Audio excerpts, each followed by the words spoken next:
Okay. Matsiyikkapksaiki'somm. This is going to be my lecture for the 7th winter lunar cycle in an annual round, which in Blackfoot is called Matsiyikkappisaiki'somm, the frog moon. And this is part of my Blackfoot Phenology lecture series.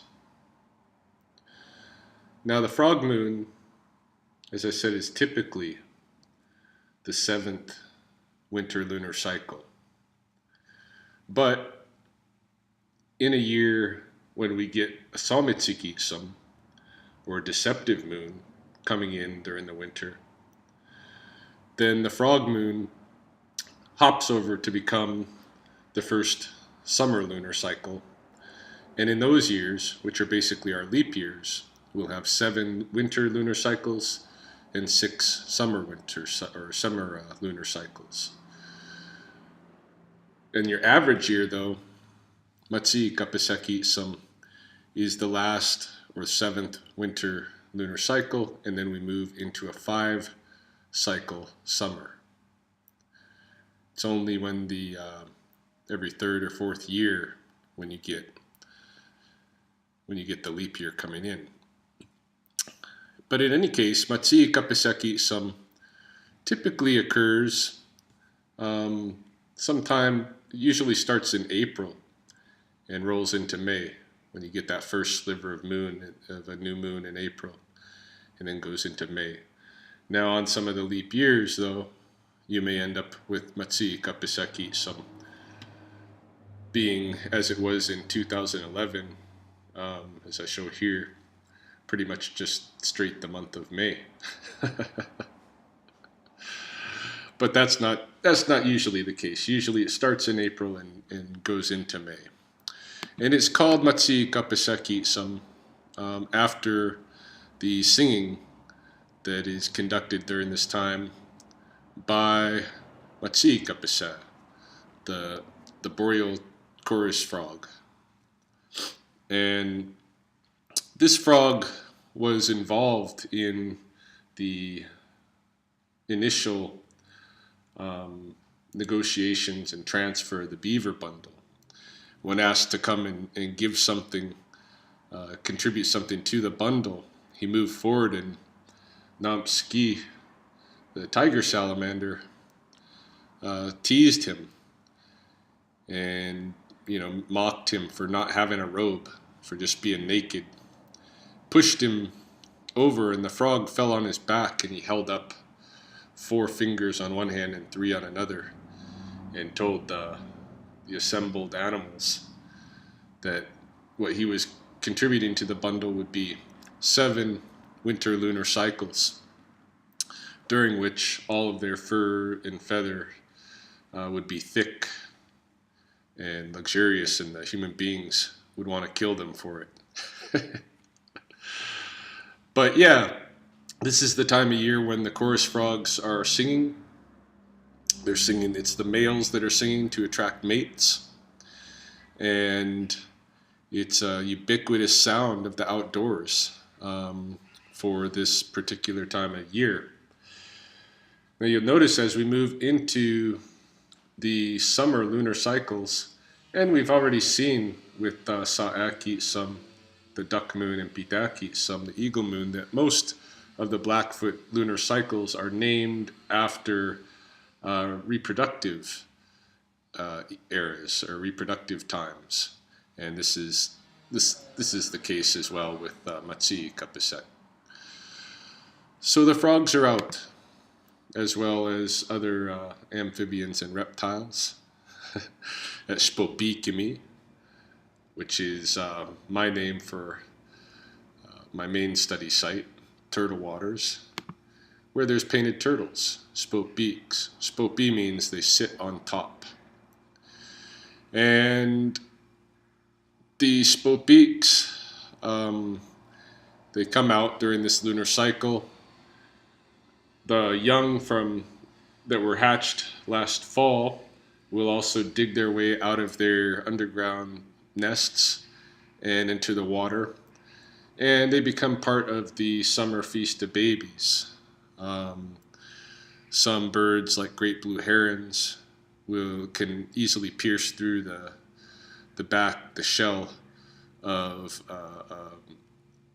a young painted turtle, and they do so. So yeah, at my site, I'll see lots of these painted turtles around, young and old, and occasionally I'll come across one close enough that I can pick it up. And this is Mahoney, my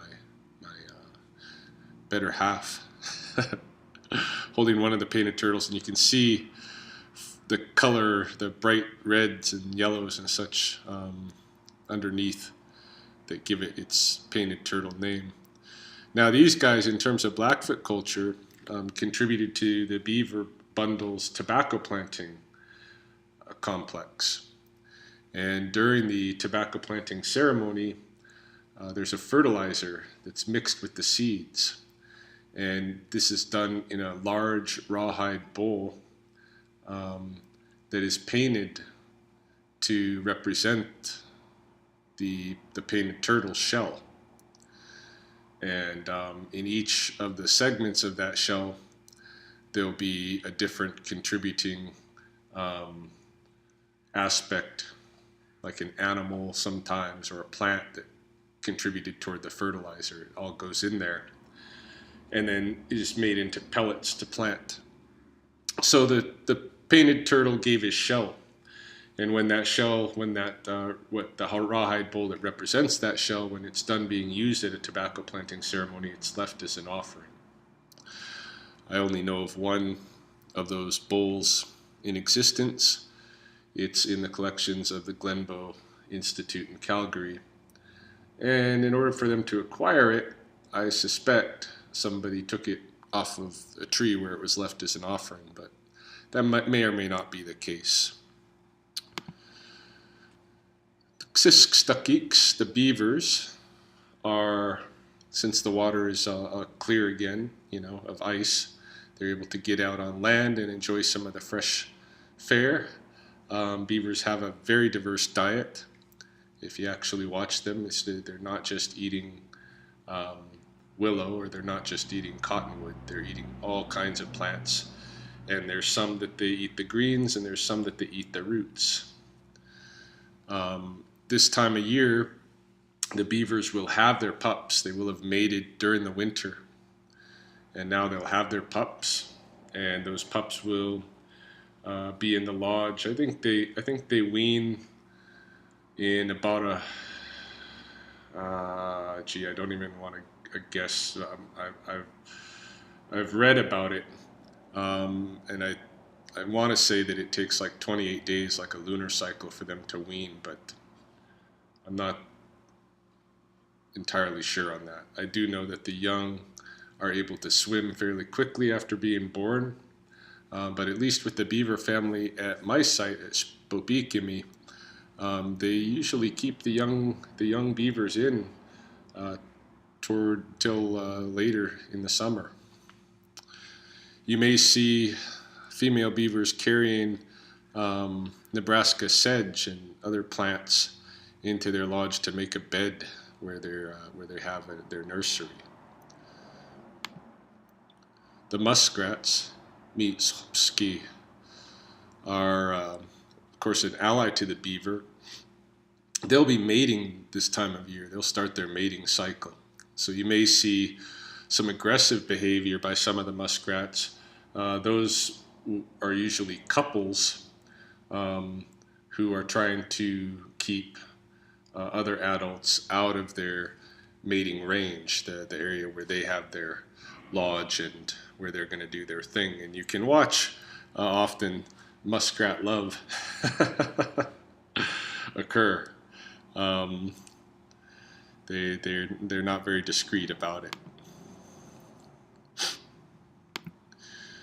The Ospiniques, or Canada geese, this time of year will have their goslings. These are fairly newborn.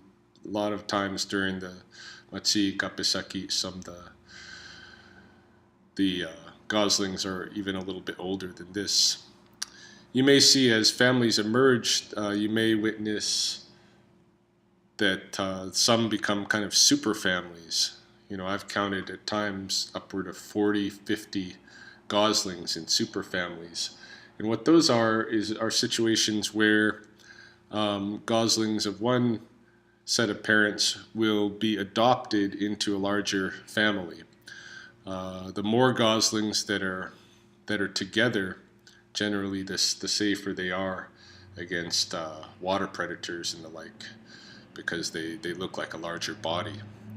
I witnessed something like this with a gosling that we called Miracle, because Miracle, on the day of birth, the hawk nest that the mother was using fell out of the tree in a storm, and Miracle was the only hatchling to survive. He may have been the only one that had already hatched by then, I don't know.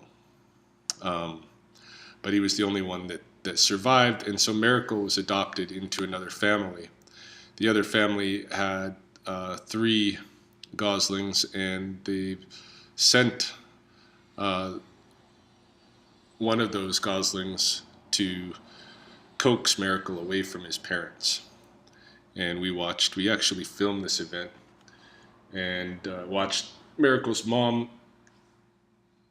start to panic a bit, and watched the gander, Miracle's dad, kind of escort her away, cut her off and escort her away. He was agreeable to the adoption. Should see lots of Mallard Drakes in the waters alone.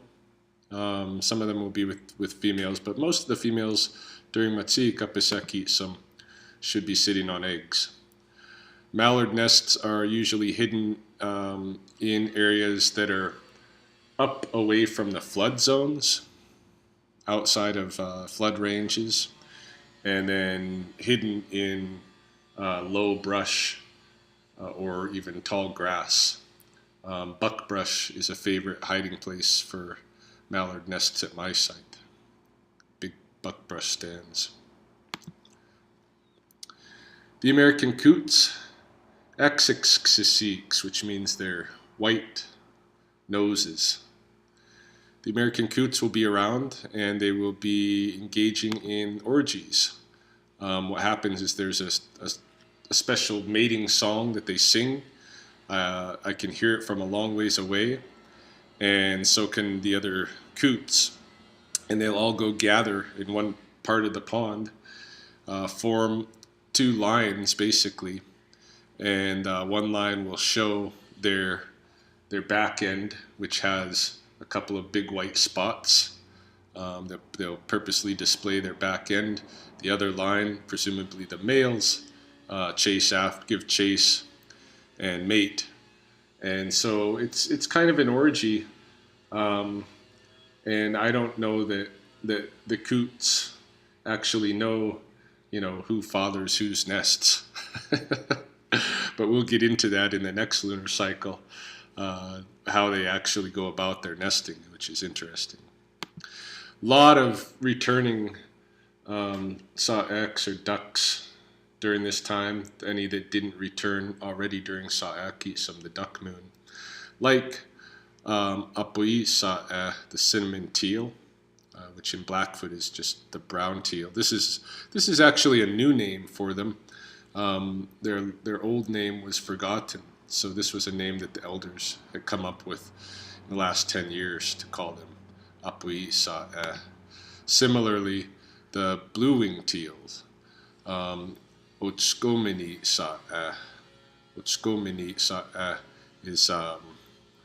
is blue-winged duck, basically, and that's a new name for it. The green-winged teal, Sasksimoko Sa, straight translation of the English, basically. Green-winged duck. They'll be returned. The shovelers, Apako'i Sa, which is the wide mouth duck, Matsiyikkapisaiki'somm, also a new name. All of these are new names for these ducks. This one, however, is an old name, Misa, the common merganser. That's one of the original names. And at my site, the common mergansers, which are usually on the river for most of the year, might be found on the pond, on the oxbow, and taking out some of the larger pike that are swimming in that area. Another fisherman, so to speak, is Sippipiksi, which means the night bird. This is a new name, and this is what the elders have decided to call the Blackcrowned night heron, which is a night-feeding heron, shorter than the great blue heron, and it's a big feeder on frogs and smaller animals, smaller fish, frogs, things like that. We have the belted kingfishers returning during this lunar cycle. Apkinni means the white necklace. Apkinni. And they won't take too much time before they're mating and creating cavity nests in the cut banks. Another fisherman. Oh, and I should say the kingfisher is 100% diet of fish, small fish, minnows. The osprey is also 100% diet of fish, but he'll take out quite large fish. Matsiyikkapisaiki'somm is what he's called in Blackfoot, which means the mistaken thunder. So he's mistaken thunderbird, and as you can see, he'll collect large fish. He'll take them, go somewhere onto a nearby tree or pole, somewhere where he can sit and kill the fish. And then he might take it elsewhere. He might just eat it on site. A lot of the shorebirds will be mating during Matsiyikkapisaiki'somm, including the killdeer, Soyotakska, who do a little dance, a little display where there's a special song that's sung and a fanning of the tail feathers, this kind of a thing. Similar to how the snipes do their display. Here you can see one of the snipes, I think the female snipe, I believe, with the fan tail feathers. Sudampsta is the Blackfoot name, and I think it means that it's something about belonging to the rain or bringing the rain. Sudampsta, common snipe. They have an interesting display. They have the males have a display that they do in the air. The females have the display that they do when they do their mating dance. They'll mate. They'll make nests. This is one of the snipe's nests, and it usually will have 4 eggs. I think this one they just weren't quite finished yet, laying eggs in there. Most of the shorebirds like this, they do nests with 4 eggs. Like the spotted sandpiper. Niksi. Niksi. I'm not sure what this means. Niksi. I can't remember. This is a new name that the elders came up with. I'll have to refresh my memory on it. Might just be many spots, something like this. Niksi. I'm not sure. There's not many anything, but the spotted sandpiper, they have a little bit of a different cycle. The female will mate with the male. She'll lay her eggs, and then she'll ditch, and the male will sit the nest. She'll ditch, and she'll go find another male and start another batch of eggs. And she does this throughout the beginning of the summer period. Imahkominiksinix, the RedWinged Blackbirds, will have arrived early on in the lunar cycle and followed later in the lunar cycle by the females. sometimes during Matsiyikkapisaiki'somm they'll already have their nests, their eggs. So too the yellow-headed blackbird, Matsiyikkapisaiki'somm, which means the water blackbird in Blackfoot. Matsiyikkapisaiki'somm. They are just a touch bigger, larger than the red-winged blackbirds, and so they'll take the choicest areas, the choicest reeds above the water to nest in, kind of push the red-wings to peripheral areas, sometimes outside of the water. Another return migrant would be the YellowRumped Warbler.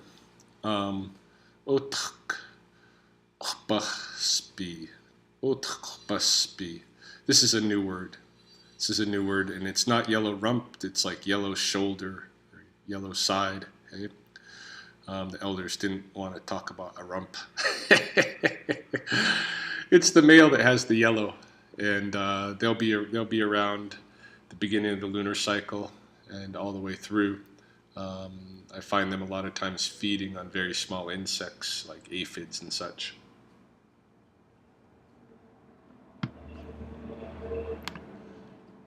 This is a Whitecrowned Sparrow, one that we don't have a Blackfoot name for.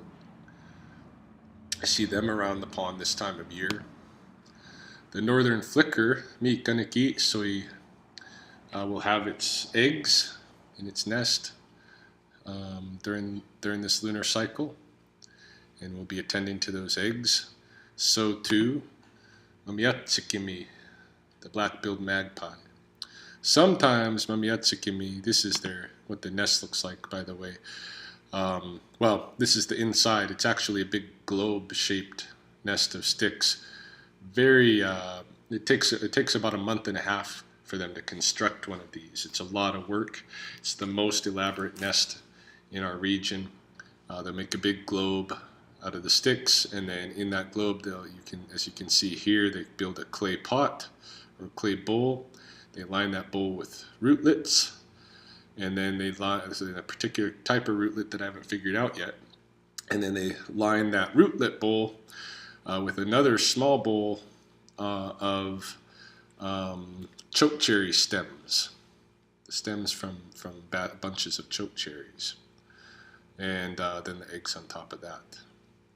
So this is what the magpies have, and sometimes, like this year, for instance, we're in our leap year in Matsiyikkapisaiki'somm, the year that I'm making this video, not necessarily the year that you're listening to it, but this year that I'm making this video, the magpies got an earlier start because we had the leap year, and some of them already have fledglings as we exit the lunar cycle.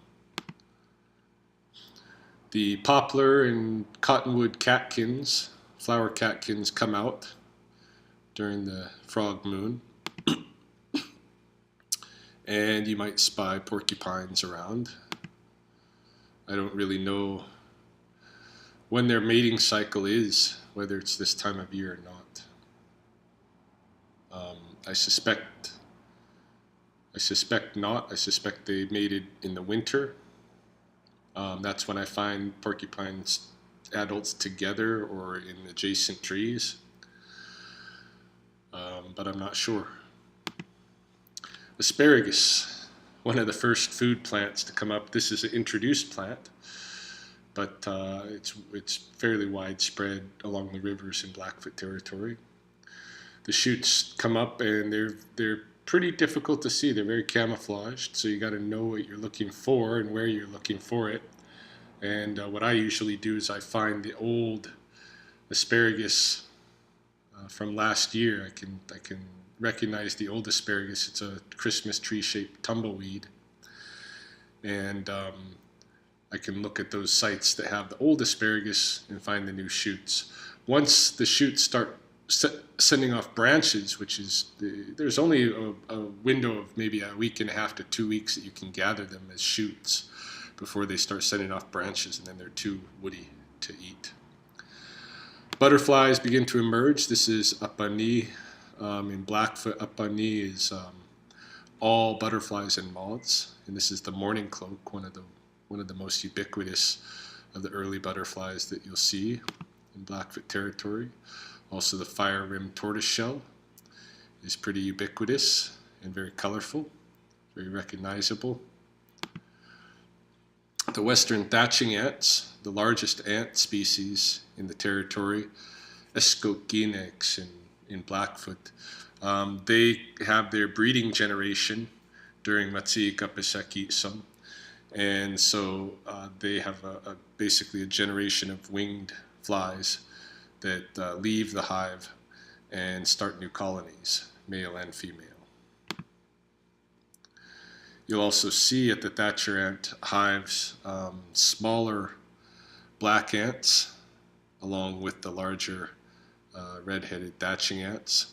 Those smaller black ants working at the hive are slaves that were stolen from another species of thatcher. They were stolen while they were still larvae or eggs and raised as members of the hive. I think this one actually might be a raid that's going on another ant hill, because I can see this. The black one here is biting on the antenna of the larger one. They're in a fight. They're in a scuffle. Lots of leaves will emerge during Matsiyikkappisaiki'somm. This is the first leaves on the current plants. Flowers are erupting. The first to come are usually the bulberry flowers, as we saw during Matsiyikkapksaiki'somm. Matsiyikkapksaiki'somm, the mountain cottontails are around. And if you know where the mountain cottontails are most numerous, that's the area that you really don't want to go traipsing around too much during Matsiyikkappisaiki'somm, because this is also the season of the wood ticks. And the wood ticks, I find, at least at my site, are most frequently encountered in the areas where you have a lot of rabbits. This is a wood tick many times its normal size, of course. This is what it looks like when it's all full of blood from a host. Getting away from my wetland site, sometimes in the summer I'll begin visiting Matsiyikkapisaiki'somm, which is the snake coulee, near the confluence of the Old Man and St. Mary's River, which has an old name, Akenisko, which used to mean many berries, and today it means many deaths. The meaning of the name changed when Fort Whoop-Up was placed here, back behind that forest that you see along the river there, for the original Fort Whoop-Up, which was the most deadly whiskey fort in North America, pretty much. Got quite the reputation, and that was here at the confluence. So it's a bit of a different environment in this area, and I'll see different animals, like for instance the prairie rattlesnake, Matsiyikkapisaiki'somm, which just means the big snake, the prairie rattler. They'll emerge from their dens, and by the end of the lunar cycle they'll have usually departed from their dens.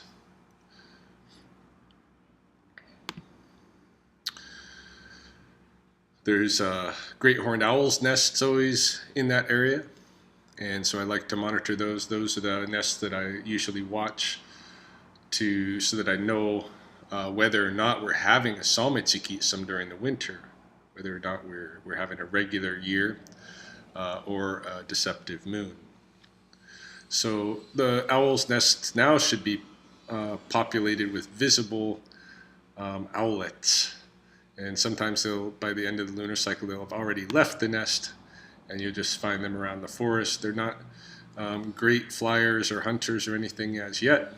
In fact, they'll stay with their parents a lot of times through the whole summer and through the winter, through the following winter, until their parents want to nest again and have to push them away. But you'll be able to watch.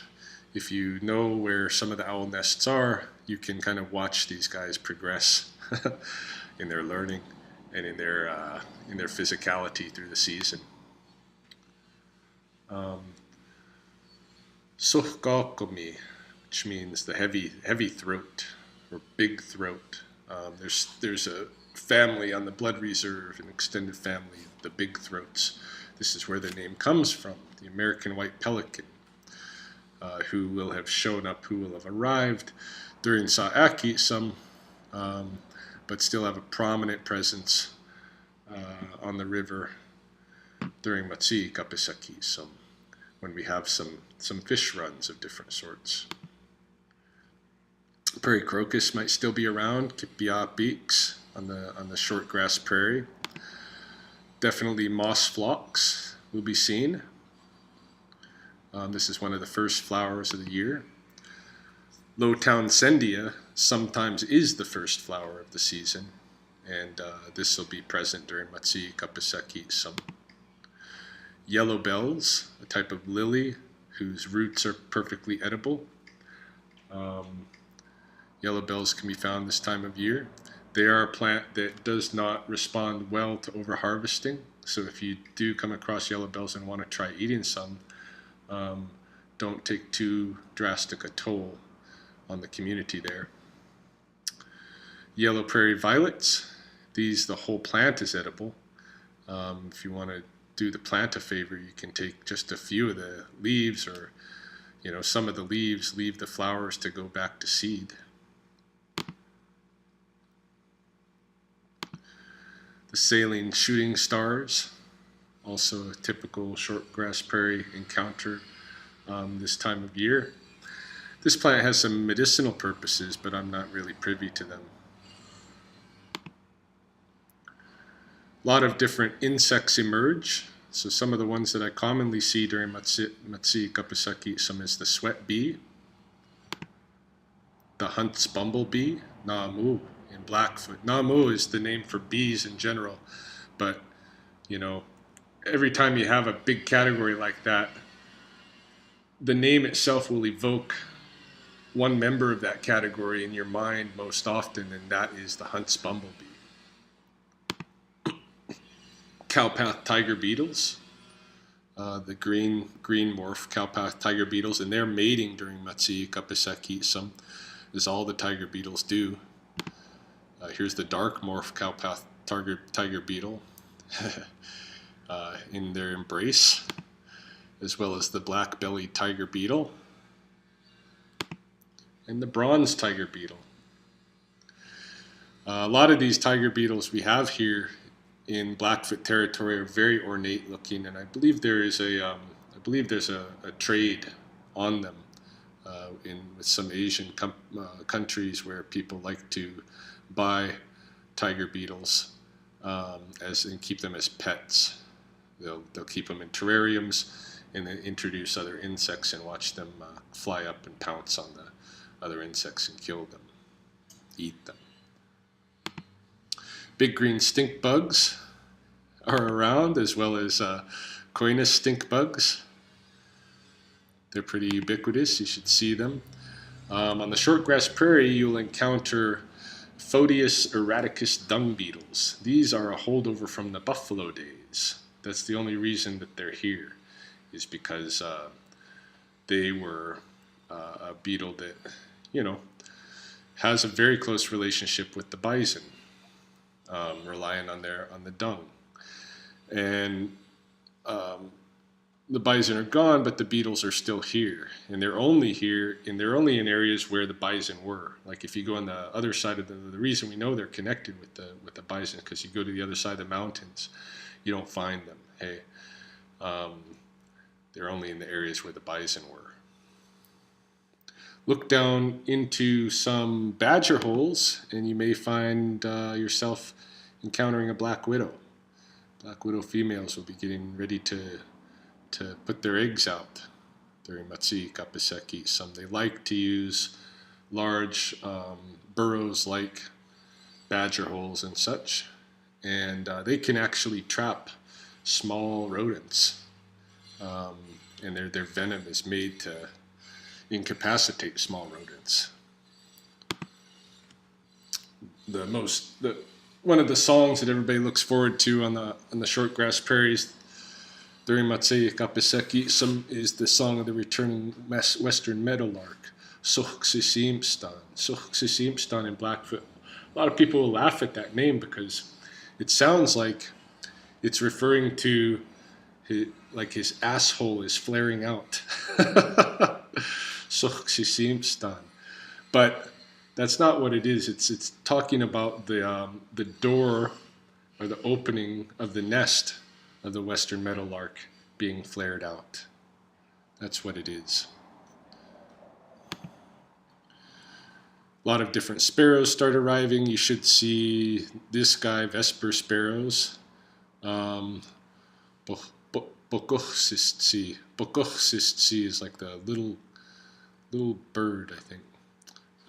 This is a new Blackfoot name. I also have lots of savanna sparrows at my sites and clay-colored sparrows at my sites, but I don't have photographs of them to show. And we have a return of the Swanson's hawks, the black greasy hawk, who will return to check out their old nests and start working on reusing them. These guys go all the way down to Costa Rica in the winter, eating grasshoppers the whole way, from the time that they're born here all the way down. They eat nothing but grasshoppers. As they make their way back up, though, they start taking rodents. And when they get up here, one of the mainstays is the Richardson's ground squirrels for these guys.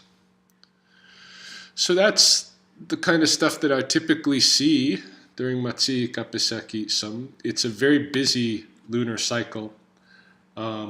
Life is just bursting, and it's hard to keep up with, and you got to buckle your seatbelt because it gets even faster for the next lunar cycle, the flower moon, Matsiyikkapisaiki'somm.